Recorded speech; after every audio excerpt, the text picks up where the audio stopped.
One thing I am acutely aware of, having spent quite a lot of time on the country's motorways, is vernacular housing. So using the local brick Yes. for whatever house there is. So, for example, my home county of Dumfries and Galloway is all granite. So Galloway Yeah. granite. Cotswolds is the famous yellow limestone, or even Perthshire's brown limestone. And what I'm acutely aware of is that all new homes are built very similarly and use the same Indeed. materials. So they could be anywhere in, say, Newquay, Norwich, Newcastle, or Nen, going all the way up the country. But you wouldn't know that they were there because they all just look the same. And I feel as though it's when looking at a house or looking at the architecture, it bounces the emotion at you. And so then you Mm, feel what the architecture is telling you. I mm, feel when it's all very homogenized, I just feel quite drained.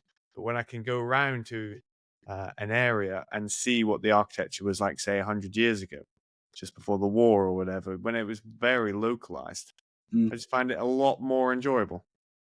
Yeah, absolutely. And you see, with shopping centres, town centres in this country, it's all identical. You get the same shops, or because it's chain stores covering the whole country. But again, in France, it's very different.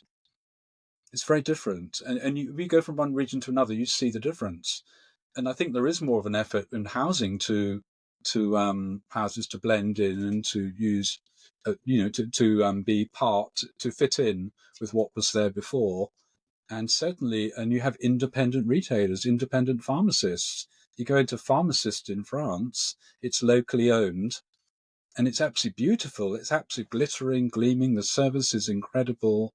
Here, you get this clapped out old. Am I allowed to mention the names of stores? There's no problem. Of course. Boots. I mean, it's unbelievable. It's like something from the 1960s or 70s.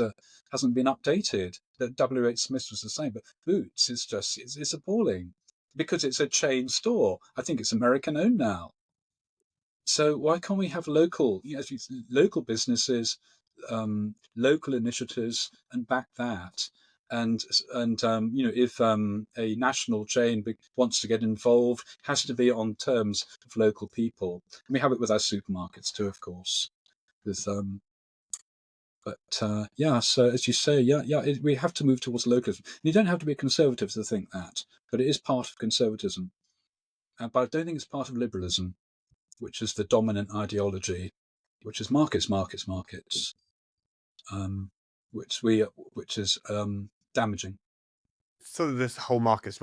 Economists reduce things and people down to numbers. Yeah, And factors of production. Yeah, yeah, and say stuff like emotion, sentimentality.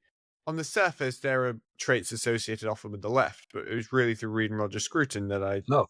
it brought me back in, as it were. I knew Yeah, that I'd love that Burkean quote of "We're living in an ongoing relationship between the dead, the living, and the yeah, unborn." yeah. That whole balance between rationality and economics versus the heart and the soul. Where do you and the review find yourselves there? Totally. Yeah, and this wonderful this thing that Roger Scruton said.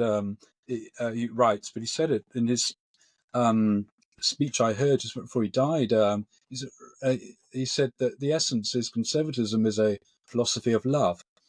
Um, Socialism is a philosophy of resentment. I thought that's very, of course, it's grossly simplified, but if you start with what people love and what they're attached to and their affections and loyalties, you start with that and work out. You're going to come to very different conclusions. The ones that if you're motivated by, we've got to make everyone equal.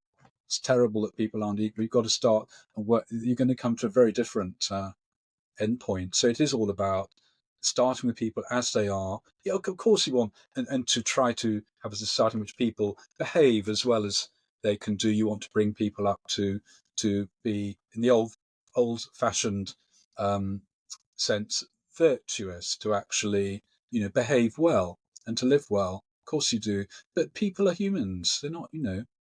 and love. I mean, people fall in love. Their friendships are nothing to do with rational planning, and nothing to do. They aren't equal. They just happen. It's instinct. It's passion. It's an urge. And this is the heart of conservatism, I think. And there isn't much, as you said, there isn't much room for that in the liberal market. It's or indeed it, it in the commune, there isn't, I think, much room for that. All that matters is everyone's equal and no one has an advantage or a privilege that's all that matters. And it is really a philosophy of resentment. That doesn't mean that we should have a deeply unequal society, which we have. That's wrong. We have to have that more in balance. But in any healthy society, but there are going to be differences, and some people will have advantages, even privileges. That's not necessarily a bad thing, providing the privilege goes with obligations. And that's another very old conservative idea, slightly aristocratic, but it has its place.